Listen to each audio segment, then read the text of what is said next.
بسم اللہ الرحمن الرحیم۔ آج کا سبق ہمارا کھانے کی ڈیٹیل سے متعلق ہے۔ اگر ہم کسی سے اس سے کھانے کی تفصیل معلوم کرنا چاہیں تو عربی اور انگلش میں اسے کیسے معلوم کریں گے؟ الحوار حول الطعام۔ حوار عربی میں ڈائلاگ اور کنورسیشن کو کہتے ہیں۔ حول الطعام کھانے کے بارے میں، مکالمہ کھانے کے بارے میں۔ کم وجبۃ تأکل فی الیوم، کم وجبۃ تأکل فی الیوم، کم کا معنی کتنا، وجبہ عربی میں ایک کھانے کی مقدار کو کہتے ہیں۔ ایک مرتبہ جو کھانا کھایا جاتا ہے اسے عربی میں وجبہ کہتے ہیں۔ تأکلو آپ کھاتے ہیں، فی الیوم فی میں یوم دن، کم وجبۃ تأکل فی الیوم دن میں آپ کتنی بار کھانا کھاتے ہیں۔ How much meal do you eat during the day, how much meal کتنی مرتبہ کھانا، ڈو یو ایٹ یا ڈو یو ٹیک، ایٹ کی جگہ ٹیک یا ہیو کا ورڈ بھی آپ یوز کر سکتے ہیں۔ Do you eat during the day, do you have during the day, do you take during the day, آپ دن میں کتنی بار کھانا کھاتے ہیں۔ آکل ثلاث وجبات، تأکل سوال کے اندر تھا، جب سوال میں تأکل آئے، تا کا مطلب ہوتا ہے آپ، اور جب حمزہ آئے تو اس کا مطلب ہوتا ہے میں، تو تأکلو کے جواب میں آکلو آئے گا۔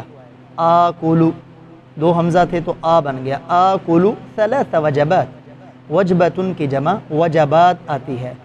آکلو میں کھاتا ہوں، ثلاث عربی میں تین کو کہتے ہیں، وجبات تین بار کھانا۔ آکلو ثلاث وجبات، I eat 3 meals، میں ایٹ کھاتا ہوں 3 meals تین بار کھانا۔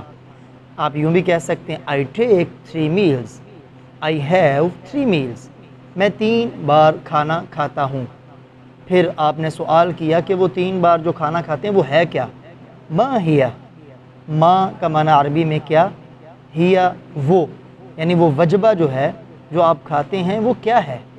what is it، وہ کیا ہیں، ماہیہ، تو وہ چونکہ صبح کا کھانا، دوپہر کا کھانا اور شام کا کھانا ہے، تو صبح کے کھانے کو عربی میں کہتے ہیں فطور، فطور، اور دوپہر کے کھانے کو عربی میں کہتے ہیں غدا، غدا، اور شام کے کھانے کو کہتے ہیں عشاء۔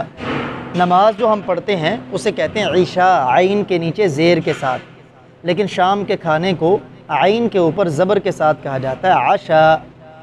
ہی الفطور والغداء والعشاء، اس نے پوچھا وہ کھانے تین کیا ہیں، تو ہم نے جواب دیا ہی الفطور والغداء والعشاء۔ اور ناشتے کو انگلش میں کہتے ہیں بریک فاسٹ، اور دوپہر کے کھانے کو لنچ، اور شام کے کھانے کو dinner. It is break fast, lunch and dinner, یعنی وہ تین بار کھانا، وہ صبح کا کھانا ہے، دوپہر کا کھانا ہے اور شام کا کھانا ہے۔ وہ ناشتہ، دوپہر کا کھانا اور شام کا کھانا ہے۔ آپ ان کی ڈیٹیل اور تفصیل اس سے جاننا چاہتے ہیں کہ آپ صبح کا کھانا کب کھاتے ہیں، دوپہر کا کب کھاتے ہیں اور شام کا کب کھاتے ہیں، تو عربی میں آپ یوں سوال کریں گے۔ کب کے لیے عربی میں لفظ آتا ہے متا، اور انگلش میں اس کے لیے آتا ہے when۔ آپ کھاتے ہیں، اس کے لیے آکل یأکل بھی آتا ہے، اس کے لیے تناول یتناول بھی آتا ہے۔ متى تتناول الفطور، متى تتناول الفطور، آپ ناشتہ کب کرتے ہو، متى کب، تتناول آپ کھاتے ہو، الفطور ناشتہ، متى تتناول الفطور، when do you take breakfast، when کب، do you take آپ کرتے ہیں breakfast ناشتہ، when do you take breakfast آپ ناشتہ کب کرتے ہو۔ اب سوال میں تتناول تھا تو جواب میں تا کی جگہ حمزہ آئے گا، اتناول، اتناول الفطور، اتناول الفطور الساعة السابعة، اتناول میں کھاتا ہوں، میں کرتا ہوں، فطور ناشتہ، الساعة السابعة، ساعہ کا معنی ہوتا ہے گھنٹہ، سابعہ سات بجے، اتناول الفطور الساعة السابعة، میں 7 بجے ناشتہ کرتا ہوں۔ I take breakfast at 7 o'clock، I take breakfast میں ناشتہ کرتا ہوں at 7 o'clock 7 بجے۔ متى تتناول الغداء، آپ دوپہر کا کھانا کب کھاتے ہیں؟ متى کب، تتناول آپ کھاتے ہیں، غدا دوپہر کا کھانا، متى تتناول الغدا، متى وہی لفظ ہے جو پیچھے والے سوال میں گزرا، تتناول بھی وہی، صرف آپ فطور کی جگہ غدا لگائیں گے تو آپ کا سوال مکمل۔ متى تتناول الغدا، when do you take lunch، آپ دوپہر کا کھانا کب کھاتے ہیں؟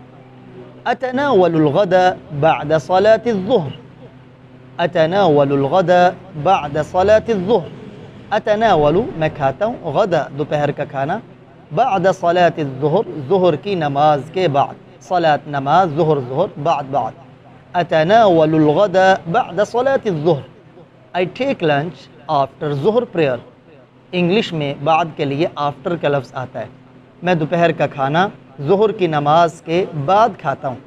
اب آپ شام کے کھانے سے متعلق دریافت کرنا چاہتے ہیں تو بس غدا کے لفظ کی جگہ عشاء کا لفظ لگا دیں۔ متى تتناول العشاء، متى تتناول العشاء، when do you take dinner، آپ شام کا کھانا کب کھاتے ہیں؟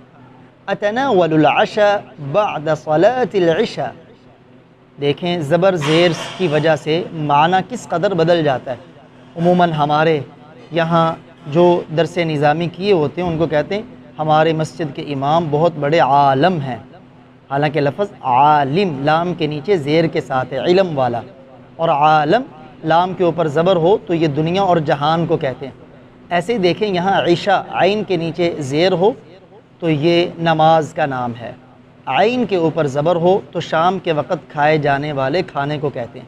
اتناول العشاء بعد صلاة العشاء، I take dinner after عشاء prayer، I take dinner میں شام کا کھانا کھاتا ہوں after عشاء prayer، عشاء کی نماز کے بعد۔ اب آپ نے کھانے سے متعلق پوچھ لیا، اسے دعا دینا چاہتے ہیں کہ اللہ آپ کو رزق حلال عطا فرمائے۔ ہمیں زیادہ سے زیادہ ایک دوسرے کو دعا دینی چاہیے، جتنی دعا ہم دوسرے کو دیں گے وہ ہمارے حق میں پہلے قبول ہوگی۔ رزقک اللہ رزقا طیبا، رزقک اللہ رزقا طیبا، رزق دے کا آپ کو اللہ تعالیٰ آپ کو عطا فرمائے، رزقا طیبا پاکیزہ رزق، حلال رزق، may Allah grant you a good sustenance، may Allah grant you، اللہ آپ کو عطا کرے a good sustenance، حلال رزق، رزقک اللہ رزقا طیبا، اللہ آپ کو پاکیزہ اور حلال رزق عطا فرمائے۔ جب آپ نے اسے دعا دی تو وہ بھی آپ کو بدلے میں ایسی ہی دعا دینا چاہتا ہے، تو اسے ان الفاظ کو دہرانے کی ضرورت نہیں، بلکہ وہ کہہ دے وَلَكَ مِثْلُ ذَلِكَ، وَلَكَ مِثْلُ ذَلِكَ، واو کا معنی اور، لَكَ آپ کے لیے، مِثْلُ ذَلِكَ اسی دعا کی طرح، and the same prayer for you، and اور the same prayer اسی طرح کی دعا for you آپ کے لیے، وَلَكَ مِثْلُ ذَلِكَ اور آپ کے لیے بھی اسی طرح کی دعا۔